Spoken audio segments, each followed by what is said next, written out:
Good morning, folks. We are on the daylight savings time switch today, and there's a lot to cover. Space weather, cosmic rays, earthquake, weather, and top science news coming up as we watch a gorgeous sequence of plasma filaments dancing over the northwestern limb. Coming to spaceweathernews.com, we find the last day on our star relatively quiet.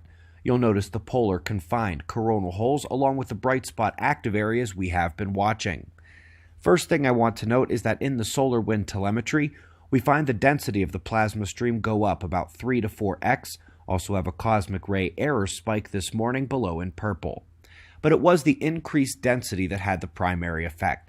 KP index notching a couple non-zeros on the board this morning before the cosmic ray spike, and while the cosmic ray health alert is over now, we did take a full 0 day. It was 30 hours of KP 0. Hopefully you and all your loved ones managed it all right. But now we're coming back to the sun, and look at the circle where a new active region has appeared. It does not yet have sunspots, and it is turning away, but the return of these active regions is something we have been expecting, slowly ramping back up. Top quake of the last day struck the southern Atlantic, luckily very little to toss about down there, so let's go to the West Pacific where an unassuming-looking low cell near Mariana is forming quickly into a typhoon. In infrared and mid-level water vapor, it's much easier to see the strength of the system just south of its central core.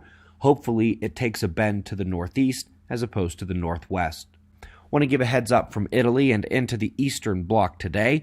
Some of these downpours are going to be tremendous. Flash flooding is highly likely in some of the regions here. It should reach Greece and Romania in about a day.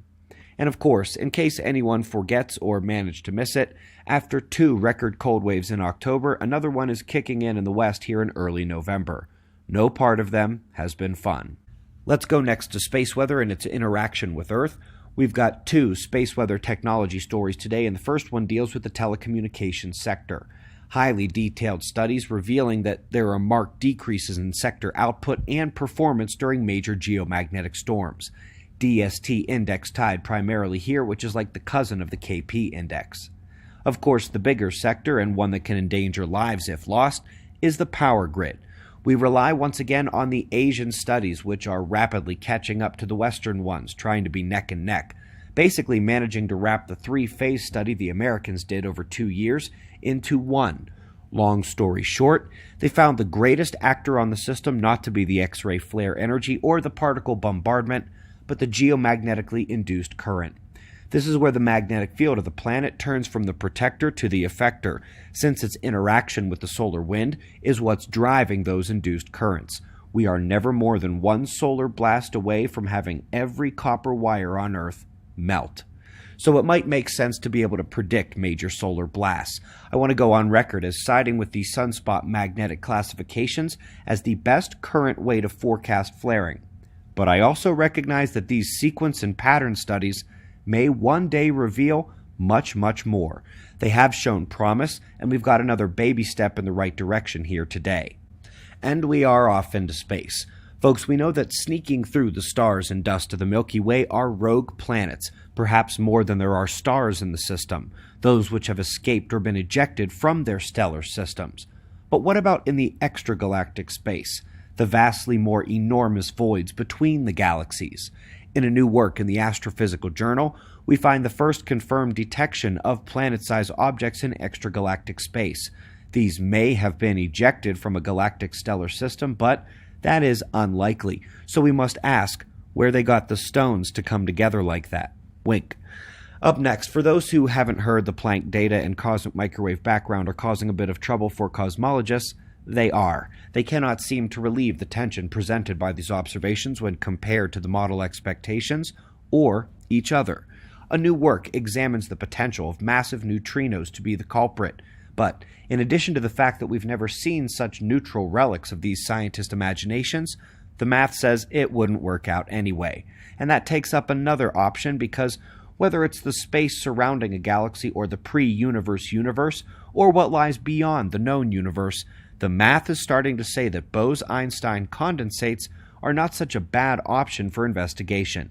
FYI, that would merely be an exotic form of normal luminous matter, not some new particle, and that would be wholly acceptable within the plasma electromagnetic paradigms.